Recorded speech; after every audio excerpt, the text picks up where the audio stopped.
ಹೇಳಿ. ನಾನು ಹೇಳಿ. ರಾಕೇಶ್ ಅಂತ ಡಿಜಿಟಲ್ ನ್ಯೂಸಿಂದ. ಹೇಳಿ. ಒಂದಿಷ್ಟು ಕ್ಲಾರಿಫಿಕೇಶನ್ ತಗೋಬೇಕಿತ್ತು. ಈಗಾಗಲೇ ರಾಜ್ಯದಲ್ಲಿ ಸಂಚಲನ ಮೂಡಿಸ್ತಾ ಇರೋ ಹಲವು ಲೈಂಗಿಕ ಹಗರಣಗಳ ಬಗ್ಗೆ ನಾವು ಕೇಳಿದ್ದೀವಿ. ಇದೀಗ ಮತ್ತೊಂದು ಅದೇ ರೀತಿಯಾದಂಥ ಸುದ್ದಿ ಹರಿದಾಡ್ತಾ ಇದೆ. ಅದೆಷ್ಟು ಸತ್ಯ ಎಷ್ಟು ಸುಳ್ಳು ಈಗ ನೀವು ಈಗಾಗಲೇ ಈ ವಿಷಯವಾಗಿ ಸಿಡಿ ನನ್ನ ಬಳಿ ಇದೆ, ನಾನು ಸುಪ್ರೀಂ ಕೋರ್ಟ್ ಬಳಿಗೂ ಹೋಗ್ತೀನಿ ಅಂತ.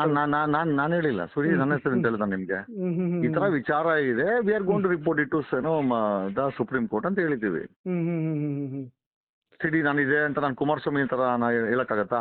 ವಿಧಾನಸೌಧ ಕುಮಾರಸ್ವಾಮಿ ತೋರಿಸ್ತಾ ನೋಡಿ ಬ್ಲಾಕ್ ಮೇಲ್ ಡೈರೆಕ್ಟ್ ಆಗಿ ನಿಮ್ದೆಲ್ಲ ಇದೆಯಪ್ಪ ಅಂತ. ನಾವ್ ಆತರ ಕ್ಯಾಟಗರಿನೇ ಅಲ್ಲ. We are a common man.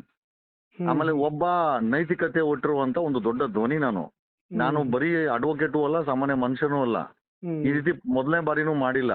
ಒಬ್ಬ ಉತ್ತರ ಕರ್ನಾಟಕದ ಒಬ್ಬ ರಾಕ್ಷಸ ನಾಯಕನನ್ನ ನಾಯಕತ್ವದ ಕೆಳಗಡೆ ಬರೀ ಅವನ ಒಂದು ಹೆಣ್ಮಗಳ ಜೊತೆ ಹೆಂಗ್ ನಡ್ಕೊಂಡ ಅಂತ ಕಣ್ಣೀರ್ ಹಾಕಿದ್ದಕ್ಕೆ ಅವನನ್ನ ಮಿನಿಸ್ಟ್ರಿಂದ ಇಳಿಸಿ ಮನೆ ಸೇರಿಸಿರುವಂತ ನಾಯಕತ್ವ ಹೊಂದಿರುವಂತ ವ್ಯಕ್ತಿ ನಾನು.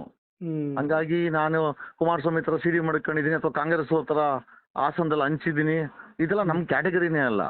ಒಬ್ಬರ ತೇಜೋವಧೆ ಮಾಡುವಂತ ಅಧಿಕಾರ ಯಾರಿಗೂ ಇಲ್ಲ. ಅಕಸ್ಮಾತ್ ಸಿಡಿ ಇತ್ತು ಅಂತಂದ್ರೆ ಸಂಬಂಧಪಟ್ಟಂತ ನೋಡಿಕೊಳ್ಳ ವುಮೆನ್ ಕಮಿಷನ್ ಇದೆ, ಸಿಎಂ ಇದಾರೆ, ಸ್ಪೆಷಲ್ ಸಿಬಿಐ ಇದೆ. ಇಲ್ಲ ಅದು ಬೇಡ ಅಂತಂದ್ರೆ you can go and report it to supreme court ಅಥವಾ ಹೈಕೋರ್ಟ್ಗೆ. ಕೋರ್ಟ್ ಮಾಡಿ ಇನ್ವೆಸ್ಟಿಗೇಷನ್ ಮಾಡಿಸಿ. ನಾವು ಈ ತರದ್ ಯಾವ್ದು ನೋಡಿಲ್ಲ. ನಾವು ಆಕ್ಚುಲಿ ನಾವು ಇದನ್ನ ನೋಡೇ ಇಲ್ಲ. ನಾವು ಮೊನ್ನೆ ಇವನ್ ಪ್ರಜ್ವಲ್ ಪ್ರಕರಣದಲ್ಲೂ ಅಷ್ಟೇನೆ ಅಷ್ಟು ಗಬ್ಬೆ ಬರ್ಸುವಂತ ಅವಶ್ಯಕತೆ ಏನಿತ್ತು? ತಗೊಂಡಾಗ SIT ಕೊಟ್ಟಿದ್ರೆ ಮುಗಿದೋಗಿತ್ತು. ಹೆಣ್ಮಕ್ಳು ಮಾನ ಮರ್ದಿ ಉಳ್ಕೊಂಡಿರೋದು, ಅವ್ರ ಶಿಕ್ಷೆ ಆಗಿರೋದು. ಆ ರೀತಿ ಸಿಡಿ ಹಂಚಿ ತೀಟೆ ತೀಸ್ಕೊಳ್ಳೋ ಅವಶ್ಯಕತೆ ಇದೆಯಾ? ಆಮೇಲೆ ಯಾರ ಮಾನನಾಗ್ಲಿ ಮಾನನೇನಾ? ಕರೆಕ್ಟ್ ಅಲ್ವಾ? So when we are talking about CD, ನನಗೆ ಕಮ್ಮಿಯಿಂದ ಒಂದು 2 ಲಕ್ಷ ಮೆಸೇಜ್ ಬಂದಿದೆ, ಸರ್ ಯಾವಾಗ ಬಿಡ್ತೀರಾ ಅಂತ. ಯಾರಾದ್ರೂ ಹೊಟ್ಟೆಗೆ ಊಟ ತಿನ್ನೋರು ಕೇಳೋ ಪ್ರಶ್ನೆನ ಇದು? ಅಂದ್ರೆ ಜನರಿಗೆ ಕೆಲಸ ಇಲ್ಲ, ಅದ್ರ ಬಗ್ಗೆ ಯೋಚನೆ ಇಲ್ಲ. ಅವ್ರ ಬೆಲೆ ಏರಿಕೆ ಅದ್ರ ಬಗ್ಗೆ ಯೋಚನೆ ಇಲ್ಲ. ಯಾರೋ ರಾಜಕಾರಣಿ ತಿಕಾ ಬಿಟ್ಕೊಂಡು ಅವ್ನು ಪ್ರೈವೇಟ್ ವರ್ಕ್ ಮಾಡ್ಕೊಂಡಿದ್ರೆ ಆ ಸಿಡಿ ನೋಡ್ಬೇಕು. ಇದು ಹುಚ್ಚುತನ ಅಲ್ವಾ? ಅಲ್ಲ, ಆಮ್ ರೈಟ್ ಆಮ್ ರಾಂಗ್? ನಮ್ಮ ಪ್ರಶ್ನೆ, ಅವನ ತನ್ನ ವೈಯಕ್ತಿಕ ದೇಹ ಸುಖವನ್ನು ಅನುಭವಿಸಕ್ ಹೋಗುವಾಗ CM ಆಗಿ ಸಾಕಷ್ಟು ಫೈಲ್ಗಳನ್ನ ಸೈನ್ ಮಾಡಿದಾನೆ. 16 ಕೋಟಿ ರೂಪಾಯಿ ನಮ್ಮ ಕರ್ನಾಟಕದ ಹಣವನ್ನ ಹೆಣ್ಣುಮಕ್ಕಳಿಗೆ ಕಾರ್ ರೂಪದಲ್ಲೋ, ಬಡವೆ ರೂಪದಲ್ಲೋ, ಅಂಡರ್ವೇರ್ ರೂಪದಲ್ಲೋ ಕೊಟ್ಟಿದ್ದಾನೆ. ಸೊ ಇದನ್ನ ಮಾಡಿದ ತಪ್ಪು ಅನ್ನೋದು ನಮ್ಮ ಒಂದು ಪ್ರಶ್ನೆ. ಸೊ ಇದನ್ನ ರಿಕವರಿ ಮಾಡ್ಬೇಕಂದ್ ಬಿಟ್ರೆ ಅವನು ಪ್ರೈವೇಟ್ ಲೈಕ್ ಅವನ 500 ಜೊತೆ ಜನ ಮಾಡ್ಕೊಳ್ಳಿ, ನಮ್ಗೆ ಅದಕ್ಕೆ ಸಂಬಂಧನೇ ಇಲ್ಲ. ಯಾಕಂದ್ರೆ ಸುಪ್ರೀಂ ಕೋರ್ಟ್ ಹೇಳುತ್ತೆ live in relationship is a valid relationship. ಅವ್ರ ಹೆಂಡತಿ ಕೇಳ್ಕೊಂಬೋದ್ ಬಿಟ್ರೆ ನಮ್ಗೆ ಯಾರಿಗೂ ಅಧಿಕಾರ ಇಲ್ಲ. So we are nowhere bothered about this CD. We are only bothered ಈ ತರ ಮಲ್ಕೊಳಕೋಸ್ಕರ ಎಷ್ಟು ಕೋಟಿ ಕೊಟ್ಟೆ? ಸೊ ನಮಗಿರೋ ಮಾಹಿತಿ ಪ್ರಕಾರ ಒಂದು ನೈಟ್ಗೆ 10 ಕೋಟಿ ಕೊಡ್ತಾ ಇದ್ದ ಅಂತ. ಅಂದ್ರೆ ಒಂದು ಸತಿ ರಿಸಾರ್ಟ್ಸ್ 10 ಕೋಟಿ ಖರ್ಚಾಗ್ತಾ ಇತ್ತು. ಒಂದು ಕಾರು, ಒಂದಷ್ಟು ಒಡವೆ, ಒಂದಷ್ಟು ಡೈಮಂಡು, ಒಂದಷ್ಟು ಖರ್ಚು, ಒಂದಷ್ಟು ತಿನ್ನೋದು ಉಣ್ಣೋದು, ಒಂದಷ್ಟು ಕ್ಯಾಶು. ಸೊ 10 ಕೋಟಿ ನಾವು ಜೀವನದ ಪೂರ್ತ ನಾವು ದುಡಿದ್ರು ಕೂಡ ನಾನು ಕೂಡ ದುಡಿಲಿಕ್ಕೆ ಆಗಲ್ಲ. If I not wrong, even I can't earn 10 crores. So a person is spending 10 crores only ಅವನ ಶೋಕಿಗೆ ಮಾಡ್ತಾನೆ ಅಂತ ಹೇಳ್ತಾನಂದ್ರೆ don't you think is accountable? ಜನರ ಮುಂದೆ ಅಕೌಂಟಬಲ್ ಇಲ್ಲ ಅದು ವ್ಯಕ್ತಿ ಇಲ್ವಾ? ಬಟ್ ಆದ್ರೆ ಕೆಲವೊಂದ್ಸರಿ ನಂದಿ ಬೆಟ್ಟ ಅಥವಾ ಯಾರು ಸುಪರ್ದಿಯಲ್ಲಿ ನಡೀತಾ ಇತ್ತು, ಯಾರೆಲ್ಲ ಭಾಗವಹಿಸ್ತಾ ಇತ್ತು, ಅಕ್ಕಪಕ್ಕ ಯಾರಿದ್ರು? ಅವನ ಅಕ್ಕಪಕ್ಕ ಯಾರಿದ್ರು? ಅವನ STM ಅಕ್ಕಪಕ್ಕ ಇಬ್ರು ಇದ್ರು ಡಾಕ್ಟ್ರೆ. ಯಾರು ಡಾಕ್ಟರ್ ಅಂತ ನನ್ನ ಬಾಯಲ್ಲಿ ಹೇಳ್ಸೋ ಅವಶ್ಯಕತೆ ಇದೆಯಾ? ನೀವೇ ಯೋಚನೆ ಮಾಡಿ. ಒಬ್ಬ MLA ಡಾಕ್ಟರ್ ಇದ್ದ, MLA ಅವನು, ಇನ್ನೊಬ್ಬ ಚಿಕ್ಕಬಳ್ಳಾಪುರ ಡಾಕ್ಟರ್ ಇದ್ದ. ಯಾರು ಅಂತ ನೀವೇ ಊಹೆ ಮಾಡ್ಕೊಳ್ಳಿ. ಹೇಳ್ಬೇಕು ಅದನ್ನ ಹೇಳಿ. ಅಲ್ಲ ಹೇಳ್ತಾರ ಅಲ್ಲ, ಕೈಗೆ ಏನೋ ಉಗ್ರಲ್ಲಿ ಹೋಗೋದಕ್ಕೆ ಕೊಳ್ಳಿ ತಗೊಂಡ್ರಂತೆ. ನಮ್ಮ ಯಾರಿದಾರಂತ ಜನಕ್ಕೆ ಅರ್ಥ ಆಗುತ್ತೆ. ಆಮೇಲೆ ಇದನ್ನೇನ್ ಬಿಡಿಸಿ ಹೇಳ್ಬೇಕಲ್ಲ, ಮಕ್ಕಳು ಅಲ್ಲ ಜನರಿಗೆ ಎಲ್ಲ ಬುದ್ಧಿ ಇದೆ. ಏನಂತಂದ್ರೆ ನಾವು ಜವಾಬ್ದಾರಿಯುತ ವ್ಯಕ್ತಿಗಳು ಒಬ್ಬರ ಇವನ್ ಪ್ರೈವೇಟ್ ಲೈಫನ್ನು ಕೂಡ ಆಟ ಆಡೋದಕ್ಕಿಂತ ಸಂಬಂಧಪಟ್ಟಂತ ಸುಪ್ರೀಂ ಕೋರ್ಟ್ ಕೊಟ್ರೆ ಅದ್ರಲ್ಲಿ ಏನ್ ಹಗರಣ ಆಗಿದೆ, ಅವ್ನ್ ಮಲ್ಕೊಂಡಾಗ ಎಷ್ಟು ಕೋಟಿ ಖರ್ಚು ಮಾಡ್ದ, ಎಷ್ಟು ಜನ ಜೊತೆ ಮಲ್ಕೊಂಡ, ಅವ್ರನ್ನೆಲ್ಲ ಕರೆಸ್ತಾರೆ. ಈಗ there is a claim that there are more than 200 females ಅಂತ. ಆ 200 ಜನ ಕರೆಸ್ತಾರೆ. ಆ ಪ್ರತಿ ನೈಟು ಅವ್ನಿಗೆ ಅವ್ರಿಗೆ ಏನೇನ್ ಕಾರ್ ಕೊಟ್ಟ, ಏನ್ ಒಡವೆ ಕೊಟ್ಟ, ಕಾಸು ಕೊಟ್ಟ, ಅದು ಇನ್ವೆಸ್ಟಿಗೇಷನ್ ಅಲ್ಲಿ ಪ್ರೂವ್ ಆಗ್ತದೆ. So will recover it. So ಆ ರಿಕವರಿ ಅಲ್ವಾ ಅದಕ್ಕೊಂದು ಮರ್ಯಾದೆ ಬರೋದು. ಇಲ್ಲಿ ನಾವು ಸಿಡಿ ತಗೊಂಡು ಸಿಡಿ ಏನ್ ಪ್ರಯೋಜನ ಬರುತ್ತೆ? ಇಸ್ ವಾಟ್ ಮೈ ಕ್ವಶನ್ ಅಲ್ವಾ? ಸೊ ನಮ್ಮ ಪ್ರಶ್ನೆ, 6 ಕೋಟಿ ಕನ್ನಡ ಕಟ್ಟಿರೋಂಥ ತೆರಿಗೆನ ಯಾವುದೇ ಹೆಣ್ಣು ಮಗಳು ತೀಟೆಗೆ ತಿಸ್ಕೊಂಡಕ್ ಮಾಡಿದಾನಲ್ಲ. ಈಗ ವಾರಕ್ಕೆ 2 ಬಾರಿ ಅಂದ್ರೆ ತಿಂಗಳಿಗೆ 10 ಬಾರಿ ಆಯ್ತು. ಒಂದು ಟೈಮ್ಗೆ 10 ಕೋಟಿ ಖರ್ಚು ಮಾಡ್ತಾನೆ. ಒಂದು ತಿಂಗಳಿಗೆ ಅವನು ತೀಟೆ ತಿಸ್ಕೊಳಕ್ಕೆ ದೇಹ ಸುಖಕ್ಕೋಸ್ಕರ 100 ಕೋಟಿ ನಮ್ಮ ಹಣ ಖರ್ಚು ಮಾಡಿದ್ದಾನೆ. ಸೊ ಅವ್ನು 2 ವರ್ಷ ಇದ್ದ ಅಂದ್ರೆ ಎಷ್ಟಾಯ್ತು ಅಲ್ಲಿಗೆ? ನೀವೇ ಯೋಚನೆ ಮಾಡಿ. ಸುಮಾರು 30,000 ಕೋಟಿ. ಸೊ 30,000 ಕೋಟಿ ತಗೊಂಡಂತ ಬೆನಿಫಿಟ್ ತಗೊಂಡಂತ ಹೆಣ್ಮಕ್ಳು ಯಾರು? ತಲೆ ಹಿಡ್ದಂತ ರೈಟ್ ಟು ಲೆಫ್ಟ್ ಯಾರು? ಆಮೇಲೆ ಅಧಿಕಾರಿಗಳು ಯಾರು? ಅಲ್ಲಿ ರಿಸಾರ್ಟ್ಸ್ ಅರೇಂಜ್ ಮಾಡಿದವ್ರು ಯಾರು, ಕಾರ್ ತಂದು ಕೊಟ್ಟವ್ರು ಯಾರು, ಬುಕ್ ಮಾಡಿದವ್ರು ಯಾರು, ದುಡ್ಡು ಎಲ್ಲಿಂದ ಬಂದಿದ್ದಕ್ಕೆಲ್ಲ? ಹ್ಮ್ ಎಷ್ಟು ವರ್ಷಗಳ ಹಿಂದೆ ನಡೆದಿರೋ ಘಟನೆ ಸರ್ ಇದು? ಸರ್ ಎಲ್ಲ ಒಂದು ಎಲ್ಲ ಜಸ್ಟ್ ಇಮ್ಯಾಜಿನ್ 15 months ಮುಂಚೆ ಅನ್ಕೊಳ್ಳಿ ಎಲ್ಲ. ಹ್ಮ್ ಹ್ಮ್ ಹ್ಮ್ ಹ್ಮ್ ಹ್ಮ್ ಪ್ರಭಾವಿ ಮಂತ್ರಿನೇ. ಅಲ್ಲ, ಪ್ರಭಾವಿ CM, is N X CM of Karnataka, ಮಾಜಿ ಮುಖ್ಯಮಂತ್ರಿ, ಪ್ರಭಾವಿ ಮಂತ್ರಿ ಅಲ್ಲ, ಮಾಜಿ ಮುಖ್ಯಮಂತ್ರಿ. ಆಮೇಲೆ ಪ್ರಭಾವಿ ಒಂದು ಸಮುದಾಯದ ನಾಯಕ. ತಾನು ಬೆಳಗ್ಗೆ ಆದ್ರೆ ಮಠಗಳಿಗೆ ಹೋಗ್ತಾನೆ, ದೇವಸ್ಥಾನಗಳಿಗೆ ಹೋಗ್ತಾನೆ. ಮಠ ದೇವಸ್ಥಾನ ಬಿಟ್ರೆ ಬೇರೆ ಏನು ಕಾಣಿಸಲ್ಲ. ಆ ಫೇಸ್ಬುಕ್ ತೆಗೆದು ನೋಡಿ ಆತಂದು, ಅದರಲ್ಲಿ ಬರೀ ಮಠ ಅಥವಾ ಸ್ವಾಮೀಜಿ ಅಥವಾ ದೇವಸ್ಥಾನ. ಸೊ ಬಾಯಲ್ಲಿ ಮಂತ್ರ, ರಾತ್ರಿ ಹೊತ್ತು ಮಾಡೋದೆಲ್ಲ ಫಿಲಮ್. ಎಲ್ಲಿಗೆ ಮ್ಯಾಚ್ ಆಗುತ್ತೆ ಇದು?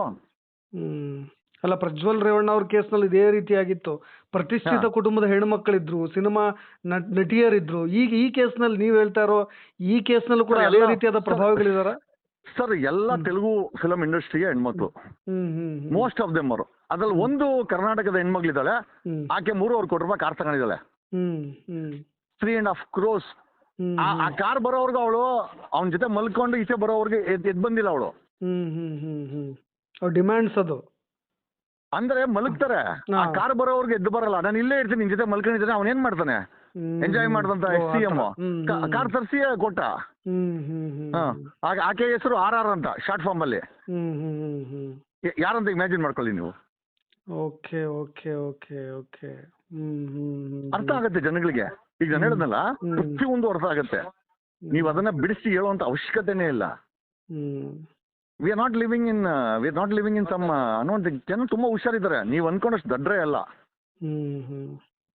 ಅಲ್ಲ ಸರ್, ಪ್ರತಿನಿತ್ಯ ಈ ತರದ ಕಥೆಗಳನ್ನ ಕೇಳಿ ಕೇಳಿ ಅಟ್ಲೀಸ್ಟ್ ಒಬ್ಬ ರಾಜಕೀಯ ನೇತಾರರು ಪರಿಶುದ್ಧವಾಗಿ ಸರ್ ಕಾನೂನನ್ನ ನಾವು ಚೇಂಜ್ ಮಾಡಿ ಇಂತ ಬೀದಿನಲ್ಲಿ ಒಂದು ನಮ್ಮ ಹಣ ಲೂಟಿ ಮಾಡ್ತಾರೆ. ಎರಡನೇದು ಅದು ಸ್ವಚ್ಛವಾದಂತ ಸಂವಿಧಾನಿಕ ಕುರ್ಚಿ, ಯಾವುದು ನಮ್ಮ CM ಕುರ್ಚಿ, ಅದನ್ನ ಅಂದಿ ತರ ಕೂತ್ಕೊಂಡು ಗಲೀಜ್ ಮಾಡ್ತಾರೆ. ಅಲ್ಲ ಸರ್, ಈ ಒಂದು ನ್ಯೂಸ್ ಏನಾದ್ರು ಪಕ್ಕದ ಆಂಧ್ರ ಪ್ರದೇಶ ಗೊತ್ತಾದ್ರೆ ಯಾವ ರೀತಿ ನಗ್ತಾರೆ ಅವರು? ನಮ್ಮ ಹೆಣ್ಮಕ್ಳು ಕರ್ಕೊಂಡೋಗಿ ಎಂಜಾಯ್ ಮಾಡಿ ತಗಲಾಕಣವನೆ ಅಂತ ನಗಲ್ವಾ ಆಂಧ್ರ ಪ್ರದೇಶ ಜನಗಳು? ಆಂಧ್ರ ಅವ್ರು ನೋಡಪ್ಪ, ಕನ್ನಡಿಗರು ಬೇಡಂತೆ, ಅವ್ರಿಗೆ ಮಜಾ ಮಾಡಕ್ಕೆ ತೆಲುಗು ಅವರೇ ಬೇಕಂತೆ. 106 ಕೋಟಿ ಅವ್ರಿಗೇನಾದ್ರು ಕಿವಿಗೆ ಬಿದ್ದರೆ ಏನಾಗುತ್ತೆ ನಮ್ಮ ಕರ್ನಾಟಕದ ಮರ್ಯಾದೆ? ಅಲ್ಲ ಸರ್, ಈಗ ಮುಂದಿನ ನಿಮ್ ನಿಲುವೇನು, ಯಾವ ರೀತಿಯಾಗಿದೆ ತನಿಖೆ ಆಗ್ಬೇಕು ಅಂತ? ಆಲ್ರೆಡಿ ಡೆಲ್ಲಿನಲ್ಲಿ ಅದು ಅಡ್ವೊಕೇಟ್ಸ್ ಒಂದು ಟೀಮ್, ಸುಪ್ರೀಂ ಕೋರ್ಟ್ ಅಡ್ವೊಕೇಟ್ಸ್ ಒಂದು ಟೀಮ್ ವರ್ಕ್ ಮಾಡ್ತಾ ಇದೆ. ಸೊ ಅಲ್ಲಿ ಸಪರೇಟ್ ಆಗಿ ವರ್ಕ್ ಮಾಡ್ತಾ ಇದೆ, ಇಲ್ಲಿ ಗ್ರೌಂಡ್ಸ್ ಅಲ್ಲಿ ವರ್ಕ್ ಬಟ್ ನಾವು ಕೋಆರ್ಡಿನೇಟ್ ಮಾಡ್ತಾ ಇದೀವಿ. ಆಮೇಲೆ ಎಲ್ಲರೂ ಮುಂದೆ ಬಂದು ಮಾತಾಡ್ಲಿಕ್ಕೆ ಆಗಲ್ಲ. ಎವಿಡೆನ್ಸ್ ಎಲ್ಲ ಹೇಗಿದೆ ಸರ್? ತುಂಬಾ ಸ್ಟ್ರಾಂಗ್ ಆಗಿದೆಯಾ? ಅಟ್ಲೀಸ್ಟ್ ಏನ್ ಡೆಫಿನೆಟ್ ಆಗಿಲ್ವಾ ಸರ್? ಅಲ್ಲ ಏನ್ ಅಲ್ಲ ಸರ್, ಅವರೇ ಮಾಡ್ಕೊಂಡ್ರಂತ ವಿಡಿಯೋ, ಅವರೇ ಮಜಾ ಮಾಡ್ಕೊಂಡಿರೋದು, ಅವರೇ ನಮ್ ದುಡ್ಡು ಕೊಟ್ಟಿರೋದು. ಈಗ ದುಡ್ಡು ಕೊಟ್ಟಿರೋದು ಇಲ್ಲ ಅಂತಂದ್ರೆ ಆ ಹುಡುಗಿರ್ ಲಿಸ್ಟ್ ಇದೆ, ಕರ್ಸ್ತೀವಿ, CBI ಕರ್ಸುತ್ತೆ. ಏನಮ್ಮ ಫ್ರೀಯಾಗಿ ಮಲ್ಕೊಂಡ, ಹೆಂಗ್ ಪರಿಚಯ ಅಂತ ಕೇಳಿದ್ರೆ ಹೇಳಲೇಬೇಕಲ್ವಾ? ಸುಮ್ನೆ ಬಂದು 200 ಜನ ಮಲ್ಕೊಳಕ್ ಸಾಧ್ಯ ಅಲ್ವಲ್ಲ? ಹೇಗ್ ಬರ್ತೀಯ ನಿನ್ಗೆ? ನೀನು ಆಂಧ್ರದಿಂದ ಇಲ್ಲಿಗೆ ಬಂದು ಮಲ್ಕೊಳಕ್ಕೆ ಏನೋ ಇವ್ರೇನು ಬಾಯ್ ಫ್ರೆಂಡ್ಸಾ? ಅಷ್ಟೊಂದ್ ಜನ ಅಷ್ಟು ಜನ ಹೆಣ್ಮಕ್ಳಿಗೆ ಬಾಯ್ ಫ್ರೆಂಡ್ ಇರ್ಲಿಕ್ಕೆ ಸಾಧ್ಯನಾ? ಈ ಜಮಖಂಡಿ ಅವರು ಶಾಸಕರು ಹೇಳಿದ್ದು ಇದೇ ಕೇಸ್ ಬಗ್ಗೆನಾ? ನನ್ಗೆ ಗೊತ್ತಿಲ್ಲ ಸರ್ ಅದ್ರ ಬಗ್ಗೆ. ಅವರು ಒಬ್ಬ ಮಾಜಿ ಮುಖ್ಯಮಂತ್ರಿಯ ಅಶ್ಲೀಲ ವಿಡಿಯೋ ಸದ್ಯದಲ್ಲೇ ರಿಲೀಸ್ ಆಗುತ್ತೆ ಅಂತ. ಹೌದು, ಇರ್ಬೋದು, ಸೇಮ್ ಇರ್ಬೋದು. ಬಟ್ ನನಗೆ ಗೊತ್ತಿಲ್ಲ, ನೀವ್ ಹೇಳ್ತಿರೋದು, ಬಟ್ ನನಗೆ ಗೊತ್ತಿಲ್ಲ. ಸೊ ಅದೇ ಇರ್ಬೋದು ಅಂತ ನಾನು ಅನ್ಕೊಂತೀನಿ. ಬಿಜೆಪಿ ಅಂತ ಹೇಳಿದ್ರ? ಬಿಜೆಪಿ ಅಂತಂದ್ರ ಬಿಜೆಪಿ ಮಾಜಿ CM ಅವರ ಸದ್ಯದಲ್ಲೇ ವಿಡಿಯೋ, ಅಶ್ಲೀಲ ವಿಡಿಯೋಗಳು ಬರುತ್ತೆ, CD ರಿಲೀಸ್ ಆಗುತ್ತೆ ಅಂತ. ಒಂದ್ ಕಡೆ ಬಹಳ ಜನರ ಕೈ ತಲುಪಿದೆ ಅಂತ ಅಂದ್ಕೊಳ್ತೀನಿ. ಈ ತರ ಈ ಕೇಸ್ ಆಕ್ಚುಲಿ ಪ್ರಜ್ವಲ್ ಆದ ಕೇಸ್ ನಲ್ಲಿ ಆಗ್ಬಾರ್ದು ಅಂತ ನಾನ್ ಭಾವಿಸ್ತೀನಿ. ಇದು ಒಂದು ಕನ್ಸರ್ನ್, ಹೆಣ್ಮಕ್ಳ ಕನ್ಸರ್ನ್. ನಮ್ಮ ಕಡೆಯಿಂದ ಅಂತೂ ಯಾರಿಗೂ ಕೂಡ ಕೊಟ್ಟಿಲ್ಲ. ಇವನ್ ನನಗೆ ಇಂಟೆಲಿಜೆನ್ಸ್ ಬ್ಯೂರೋ ಕೂಡ ಫೋನ್ ಮಾಡ್ತಾ ಇದ್ದಾರೆ. IB ಬೇರೆ ಬೇರೆ ಹೆಸರುಗಳಲ್ಲಿ ಫೋನ್ ಮಾಡ್ಕೊಂಡು ನಮ್ಗೆ ಗೊತ್ತಾಗುತ್ತೆ. ಗುಪ್ತಚರ ಇಲಾಖೆ ಕೂಡ ಫೋನ್ ಮಾಡ್ತಾರೆ. ಸರ್ ಅದು ಇರ್ಬೋದಾ, ನಾವು ಅದೇ ಈ ಸೆಂಟ್ರಲ್ ಗೌರ್ಮೆಂಟ್ ಅಲ್ಲಿ ಅಂದ್ರೆ ಏನ್ ಗುಪ್ತಚರಕ್ಕೆ ಅಂದ್ರೆ ಏನೋ ಅನ್ಕೊಳ್ಳಿ ಸರ್ ಅಂತೇಳಿ ಅವರು ಕೂಡ ಫೋನ್ ಮಾಡ್ತಾ ಇದಾರೆ. ದೇ ಆರ್ ಆಲ್ಸೋ ವರಿಡ್ ಏನಾಗುತ್ತೆ. ಯಾಕಂದ್ರೆ ಇದು ತಲೆ ಸುತ್ಕೊಳೋದು ಮೋದಿಗೆ. ಹೌದು ಹೌದು ಹೌದು, ಮೋದಿ ತಾನು ಶ್ರೇಷ್ಠ ಅಂತ ಹೇಳ್ಕೊಂತ ಮೋದಿ ಸರ್ಕಾರ ಇಂಥ ಫಿಲ್ಮ್ ಡೈರೆಕ್ಟರ್ ಕರ್ಕೊಂಡ್ಬಂದು ಪಾರ್ಲಿಮೆಂಟ್ ಅಲ್ಲಿ ಕೂತವ್ರಲ್ಲ. ಆಮೇಲೆ ವಿಪರ್ಯಾಸ ನೋಡಿ, ಬಿಜೆಪಿನಲ್ಲಿ ಮುಖ್ಯಮಂತ್ರಿ ಕ್ಯಾಂಡಿಡೇಟ್ ಅವರೇ, ಎಕ್ಸ್ ಮುಖ್ಯಮಂತ್ರಿ, MLA ಕ್ಯಾಂಡಿಡೇಟ್ ಅವರೇ, MP ನೂ ಅವರೇ. ಬೇರೆ ಜನ ಇಲ್ವಾ ನಿಲ್ಸಕ್ಕೆ? ಅಂದ್ರೆ ನಮ್ಮ ಯುವಕರು ಏನಾಗಬೇಕು, ಎಷ್ಟೋ ಜನಕ್ಕೆ ಕೆಲಸ ಇಲ್ಲ, ಅವ್ರಿಗೆ ಟಿಕೆಟ್ ಕೊಟ್ಟು ನಿಲ್ಸ್ಬೋದಲ್ಲ ಜನಪ್ರತಿನಿಧಿ ಅಂತ. ಇವರೇ MLA ಆಗ್ಬೇಕು, ಇವರೇ ಮಿನಿಸ್ಟರ್ ಆಗ್ಬೇಕು, ಇವರೇ CM ಆಗ್ಬೇಕು, ಇವರೇ MP ಆಗ್ಬೇಕು, ಇವರೇ ಬೀದಿಗೂ ಬರ್ಬೇಕು. ಚೆನ್ನಾಗಿದೆ ಇದು ಅಂತ ಸ್ಕೀಮ್ ಇದು. ಅಲ್ಲ ಅಟ್ಲೀಸ್ಟ್ ಬಿಜೆಪಿ ಏನಾದ್ರು ಅಧಿಕಾರಕ್ಕೆ ಬಂದ್ರೆ ನೀವ್ ಹೇಳ್ತಾ ಇರೋ CM ಏನಾದ್ರು ಅವರು ಅಟ್ಲೀಸ್ಟ್ ಫೇವರಬಲ್ ಇದಾರಾ CM ಕ್ಯಾಂಡಿಡೇಟಾ ಅಥವಾ ತೆರೆಮರೆಗೆ ಸರ್ಕೊಂಡಿದಾರಾ? ಮುಗಿದು ಸರ್, ಅವ್ನು ರಿಟೈರ್ಡ್. ಈಗ ನಾನೇ ಹೇಳ್ತವ್ನು ರಿಟೈರ್ಡ್. ಇನ್ನೇನು ಅವನು ಅಲ್ಲ, ಇದೇನಾದ್ರೂ ಈಚೆ ಕಡೆ ಬಂದ್ರೆ ಅವ್ನು ಮುಂಡಿ ನೋವು ಅಂತ ಆಲ್ರೆಡಿ ಆಪರೇಷನ್ ಮಾಡಿ ಸುಳ್ಳು ಹೇಳ್ತಿದ್ದಾನೆ. ಬೇರೆ ನಮ್ಗೆ ಹೇಳೋ ಪ್ರಕಾರ ಅವನು ಮರ್ಮಾಂಗ ಏನೋ ಆಪರೇಷನ್ ಆಗಿದೆಯಂತೆ. ನಮಗಿರೋ ಮಾಹಿತಿ ಪ್ರಕಾರ. ಬಟ್ ಆ ಮುಂಡಿ ನೋವು ಅಂತೇನೋ ಆ ಜನಗಳಿಗೆ ಹೇಳ್ತಾ ಇರೋದು. ಅಲ್ಲ, ಇನ್ನೊಂದು ವಿಚಾರ ನೋಡಿ ಇದರಲ್ಲಿ, ಆತನಿಗೆ ಕೆಪಾಸಿಟಿ ಇಲ್ಲ ಅಂದ್ರೆ ವೈಗ್ರ ತಗೊಂಡ್ ಮಾಡಿರೋದು ಅನ್ನೋದು ವಿಚಾರ ಇದರಲ್ಲಿ. ಕೆಪಾಸಿಟಿ ಇಲ್ಲ ಏನ್ ಮಾಡ್ಕೊಬೇಕು, ಬಲವಂತವಾಗಿ ದೇಹಕ್ಕೆ ಯಾಕೆ ಸುಖ ಕೊಡ್ಬೇಕು? 62-63 ವಯಸ್ಸಲ್ಲಿ ದೇಹ ಸಪೋರ್ಟ್ ಮಾಡಲ್ಲ ಅಂದ್ರೆ ಸುಮ್ನೆ ಇರ್ಬೇಕು. ಅದಕ್ಕೆ ವಯಗ್ರ ಹಾಕೊಂಡ್ ಸೇಕು. ಆ ವಯಗ್ರ ಕೂಡ 85,000 ಅಂತೆ. ಅದೇನೋ ಜರ್ಮನಿಯಿಂದ ತರಿಸು ವಯಗ್ರ ಅಂತೆ. ಪ್ರತಿ ಸಾರಿ ಮಾಡಕ್ಕೆ 85,000 ರೂಪಾಯಿ ವಯಗ್ರ, 10 ಕೋಟಿ ರೂಪಾಯಿ ಖರ್ಚು, ಒಂದ್ ವಾರಕ್ಕೆ 20 ಕೋಟಿ, ತಿಂಗಳಿಗೆ 100 ಕೋಟಿ, ವರ್ಷಕ್ಕೆ 10,000 ಕೋಟಿ ಅಲ್ವಾ? 1,200 ಕೋಟಿ, 1,200 ಕೋಟಿ. ಏನ್ ಈ ತರ ಆಗ್ಬಿಟ್ರೆ ಈಗ ಜನರಿಗೆ EMI ಕಟ್ಟಿಲ್ಲ ಸರ್. ನಮ್ 1,200 ಜನ ನಮ್ಮ ರೈತರು ಸತ್ತೋಗಿದ್ದಾರೆ 15 ತಿಂಗಳಲ್ಲಿ. ಅವ್ರಿಗೆ ಕರೆಂಟ್ ಬಿಲ್ ಕಟ್ಟಿಲ್ಲ, ಅವ್ರ EMI ಕಟ್ಟಿಲ್ಲ, ನೇಣಕಂಡ್ ಸಾಯ್ತವ್ರೆ. ಇಂಥವ್ರಾದ್ರೂ ನೇಣಕಂಡ್ ಸಾಯ್ಬಾರ್ದಾ? ಅದ್ PDR ಕೊಡ್ಬೋಗುತ್ತಲ್ವಾ? ನಾವ್ಯಾರು ಮಾತಾಡೋದಿಲ್ಲ, ಹಾಳ ಹೋಗ್ಲಿ. ನಾನು ಅದನ್ನೇ ಹೇಳಿದ್ದೀನಿ, ನಾನು ಪಾಲಿಡಾಲು ಇದ್ಕೊಡ್ತೀನಿ, ಕಾನೂನು ಚೇಂಜ್ ಮಾಡ್ಬಿಟ್ಟು ಕುಡಿದು ಸತ್ತೋಗ್ಲಿ ಬಿಡಿ. ಇಂಥ ಪಾಪಿಗಳಿರೋದಕ್ಕಿಂತ ಸತ್ತೋಗ್ಬಿಡಿ. ಅಲ್ಲಿ ಎಷ್ಟು ಹೊಟ್ಟೆ ಹೊಡಿತ ನೋಡಿ. ಇವತ್ತು ನಾವು ನೀವು EMI ಕಟ್ಟಬೇಕು. ನೀವು EMI ಕಟ್ಟಿಲ್ಲ ನಿಮ್ ಗಾಡಿ ಕಿತ್ಕೊಂಡು ಹೋಗ್ತಾರೆ. ನೀವು ಕರೆಂಟ್ ಬಿಲ್ ಕಟ್ಟಿಲ್ಲ ನಿಮ್ ಕರೆಂಟ್ ಕಟ್ ಮಾಡಾಕ್ತಾರೆ. ನೀವು ಬಿಸ್ನೆಸ್ ಮಾಡಕ್ ಆಗೋದಿಲ್ಲ. Am right? ಮಕ್ಕಳಿಗೆ ಫೀಸ್ ಕಟ್ಟಿಲ್ಲ ಅಂದ್ರೆ ಮನೆ ಕಳಿಸ್ತಾರೆ ನಿಮ್ಗೆ. ಮಕ್ಕಳು ಮಕ ನೋಡ್ತಾರೆ. ಅಂತ ಪರಿಸ್ಥಿತಿಲಿ ಒಬ್ಬ ದೇಹ ಸುಖ ಪಡೋಕ್ಕೋಸ್ಕರ 10 ಕೋಟಿ ಖರ್ಚು ಮಾಡ್ತಾನೆ. 10 ಕೋಟಿ ಬೇಡ ಸರ್, 5 ಕೋಟಿನೇ ಆಗ್ಲಿ ಸರ್. 5 ಕೋಟಿ ಬೇಡ, 1 ಕೋಟಿನೇ ಆಗ್ಲಿ. ಒಂದು ಕಾರು ಬೆನ್ಸು 1 ಕೋಟಿ ಕಮ್ಮಿ ಬರ್ತದಾ? ಸಾಧ್ಯನೇ ಇಲ್ಲ.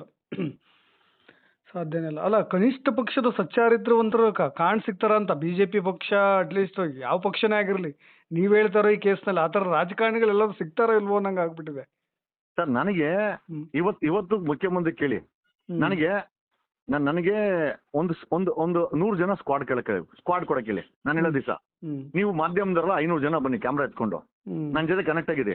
ಒಂದೇ ಜಾಗದಲ್ಲಿ ನಿಮ್ಗೆ ಒಂದೇ ಹೋಟ್ಲಲ್ಲಿ 80ಕ್ಕಿಂತ ಜಾಸ್ತಿ MLAಗಳು ಹುಡುಗಿ ಜೊತೆ ಮಲ್ಕೊಂಡ್ರೆ ನಿಮ್ಗೆ ಲೈವ್ ಅಲ್ಲಿ ಇಟ್ಕೊಡ್ತೀನಿ. 80 ಜನಕ್ಕೂ ಹೆಚ್ಚು MLA ಒಂದೇ ಹೋಟ್ಲಲ್ಲಿ ನಿಮ್ಗೆ, ಅದೇ ಹೋಟ್ಲಲ್ಲಿ 80 ಜನ ಸಿಗ್ತಾರೆ. ನಾನು ಹೇಳೋ ದಿವಸ ಬರಂಗಿದ್ರೆ ನನಗೆ ಒಟ್ಟಿನಲ್ಲಿ ಮುಖ್ಯಮಂತ್ರಿ ಸ್ಕ್ವಾಡ್ ಕೊಡಬೇಕು. ಕರುಣಾಕಪ್ಪ ಜಗದೀಶ್ ಅಂದ್ರೆ ನಾನು ಒಂದೇ ಸ್ಪಾಟ್ ಅಲ್ಲಿ 80 ಜನ MLAಗಳು, ಆಮೇಲೆ ಅವ್ರ ಜೊತೆ ಮಲಗಿರೋ ಹುಡುಗಿರನ್ನ ಇಬ್ಬರನ್ನ ಇಟ್ಕೊಡ್ತೀನಿ. ಖಂಡಿತ ಸರ್, ನೋಡೋಣ. ಇದು ಒಂದು ಒಳ್ಳೆ ಸೆನ್ಸೇಷನ್ ಆಗ್ಲಿ ನಿಮ್ ಮೂಲಕ. ಅಟ್ಲೀಸ್ಟ್ ನೀವು ಹೇಳಿದ್ರಿ ಒಂದು ವುಮೆನ್ ಕನ್ಸರ್ನ್ ಇರೋದ್ರಿಂದ ಯಾವ್ದು ಹೇಳಿ. ಅಲ್ಲ, ಈಗ ನಮ್ಗೆ ಪ್ರಶ್ನೆ ಏನಪ್ಪಾ ಅಂತಂದ್ರೆ, ಇದು ಬರೀ ಆ CM ಗೆ ಸೀಮಿತ ಆಗ್ಬಾರ್ದು. ಪ್ರತಿಯೊಬ್ಬ ರಾಜಕಾರಣಿಗೂ ಇದೊಂದು ಕೇಸು ಪಾಠ ಆಗ್ಬೇಕು. ನಾವು ಮಲ್ಕೊಂಡ್ರೆ ತಗಲಾಕೊಂಡ್ರೆ ಬಿಡಲ್ಲ, ಸುಪ್ರೀಂ ಕೋರ್ಟ್ ಹೋಗುತ್ತೆ. ಆ ಹೆಣ್ಣು ಮಕ್ಳು ಯಾರ ಜೊತೆ ಮಲಗಿದಾವ್ ಕರ್ಕೊಂಬಂದ್ ನಿಲ್ಲಿಸ್ತಾ ಇನ್ವೆಸ್ಟಿಗೇಷನ್ ಆಗುತ್ತೆ, ರಿಕವರಿ ಮಾಡ್ತಾರೆ. ನಾವು ಕೊಟ್ಟಿರೋದನ್ನ, ನಾವು ಕೊಟ್ಟಿರೋ ಅಂಡರ್ವೇರು, ಬ್ರಾ, ನಾವು ಕೊಟ್ಟಿರೋ ಕಾರು ರಿಕವರಿ ಮಾಡಿದಾಗ ಹೆಂಗನ್ಸುತ್ತೆ? ರೇಪ್ ಮಾಡ್ದಂಗ ಅನ್ಸಲ್ವಾ? ಕೊಟ್ಟವನ್ಗೆ ಅನ್ಸಲ್ವಾ? ಅತ್ಯಾಚಾರದಂಗ ಅನ್ಸಲ್ವಾ? ಆ ಮುಜುಗರಕ್ಕೆ ಒಳಗಾಗ್ಬೇಕು ಸರ್ ಇವರು. ಯಾಕಂದ್ರೆ ತಿಂದಿರೋದು ಸಾರ್ವಜನಿಕ ದುಡ್ಡು. 10 ಕೋಟಿ ಮನೆಯಿಂದ ಕೊಡಕ್ ಸಾಧ್ಯನಾ? ದೇವಸ್ಥಾನಕ್ಕೋಸ್ಕರ 100% ಕೊಡಲ್ಲ. ಯಾವನೇ ಆಗ್ಲಿ ಕೊಡಲ್ಲ. ಯಾರ್ದು ಸಾರ್ವಜನಿಕ ಕೊಡು ಅಷ್ಟೇ ಸರ್. ಆಗ್ಬಿಟ್ರೆ ದಿಸ್ ಶುಡ್ ಬಿಕಮ್ ಅಲ್ಲ, ಮೋಸ್ಟ್ಲಿ ನಾನು ಹೇಳ್ತಿರೋ ಕ್ವಾಂಟಮ್, ನಾನು ಹೇಳ್ತಿರೋ I mean the graph, the way I am expressing ನಿಮ್ಗೆ ಅರ್ಥ ಆಗುತ್ತೆ ಎಷ್ಟು ಬೇಜಾರಾಗಿರ್ಬೋದು ನಮ್ಗೆಲ್ಲ ನೋಡಿ ಅದನ್ನ ಅಂತ ಯೋಚನೆ ಮಾಡಿ. ಹೌದು, ನಾವು EMI ಕಟ್ಟಿಲ್ಲ ಸರ್. ನಾವು EMI ಕಟ್ಟಿಲ್ಲ. ಯಾವನು ರಿಕವರಿ ಇನ್ಫಾರ್ಮ್ ಮಾಡ್ತಾನೆ, ಗಾಡಿ ಎತ್ಕೊಂಡು ಹೋಗ್ತೀನಿ ಅಂತ ಹೆಂಗ್ ಅನ್ಸುತ್ತೆ ಯೋಚನೆ ಮಾಡಿ. ಸಾಮಾನ್ಯ ಜನರ ಟ್ಯಾಕ್ಸ್ ದುಡ್ಡನ್ನ ಇಷ್ಟು ಈ ಕೃತ್ಯಗಳಿಗೆ, ನೀಚ ಕೆಲಸಗಳಿಗೆ ಬಳಸ್ಕೊಂಡ್ಬಿಟ್ರೆ ಅಟ್ಲೀಸ್ಟ್ ಅದು ಅಧಿಕಾರಾವಧಿಯಲ್ಲೇ ಆಗಿರೋದು. ಸರ್ 3.5 ಲಕ್ಷ ಅವ್ರು ಕುಡಿಯೋ ಸ್ಕಾಚ್ ಒಂದು ನೈಟ್ ಅಲ್ಲಿ ಕುಡಿಯೋಂತ 1 ಲೀಟರ್ ಸ್ಕಾಚ್ 3.5 ಲಕ್ಷ, 38,000 ರೂಪಾಯಿ ಸಿಗರೇಟು. ಎಲ್ಲಿಂದ ಬರುತ್ತೆ ಸರ್? ಸರ್ ಇವ್ರಿಗೆಲ್ಲ ಬರೋ ಹೆಣ್ಣು ಮಕ್ಳು ಕುಡಿಯೋದು ಕೂಡ 3.5 ಲಕ್ಷ ರೂಪಾಯಿ ಸ್ಕಾಚು, 3.5 lakhs ಸ್ಕಾಚ್ ಅವ್ರು ಕುಡಿಯೋದು ಹೆಣ್ಮಕ್ಳು. ಯಾಕಂದ್ರೆ ಬಿಟ್ಟಿ ಅಲ್ವಾ? ಯಾವನೋ ಬೋಡ, ಯಾವನ ತಲೆಯಲ್ಲಿ ಮುದ್ಕ ಬರ್ತಾನೆ, ಅವ್ನು ನಮ್ಮ ಜೊತೆ ಮಲ್ಕೊಂತಾನೆ ಒಂದು ಅರ್ಧ ಗಂಟೆ ಸುಖ, ಅಥವಾ ಹಂಗೆ ಮಲ್ಕೊಂಡ್ರು ಅವ್ನು ಹಂಗೆ ಮಲ್ಕೊಂಡ್ರು ಸಮಸ್ಯೆ ಇಲ್ಲ. ಅವ್ರು ಆ ನೈಟ್ ಅಲ್ಲಿ 3.5 ಲಕ್ಷ ರೂಪಾಯಿ ಸ್ಕಾಚು, ಬೆಳ್ಳಿ ಅಂಡರ್ವೇರು, ಬ್ರಾ ಅಂತ 6 lakh 7 lakh. This is what I heard. ಇದ್ರಲ್ಲಿ ಕೇಳಿಸುತ್ತೆ. ನನ್ಗೆ ಬೆಳ್ಳಿ ಬ್ರಾ ಕೊಡ್ಸಿ ಅಂಡರ್ವೇರ್ ಕೊಡ್ಸಿ ಅಂತ ಮಾತಾಡ್ತಾರೆ ಹೆಣ್ಮಕ್ಳು. ಈಗ ಕರ್ಕೊಂಡ್ ಬಂದಾಗ ಆಸೆ ಅಲ್ಲ ಅವ್ರಿಗೂ, ಅವ್ರದ್ದೇನು ತಪ್ಪಿಲ್ಲ. After all I say they have nothing to do with us. Karnataka ಇವರೇ ಕರ್ಕೊಂಡ್ ಬಂದಿದ್ರು ಹೋಗ್ಬಿಟ್ಟು ತಲೆಗೆ. ಆಯ್ತು ಸರ್, ಓಕೆ. ವಿಚಿತ್ರ. ಓಕೆ ಓಕೆ, ಇಲ್ಲ ಸರ್, ಥ್ಯಾಂಕ್ ಯು ಫಾರ್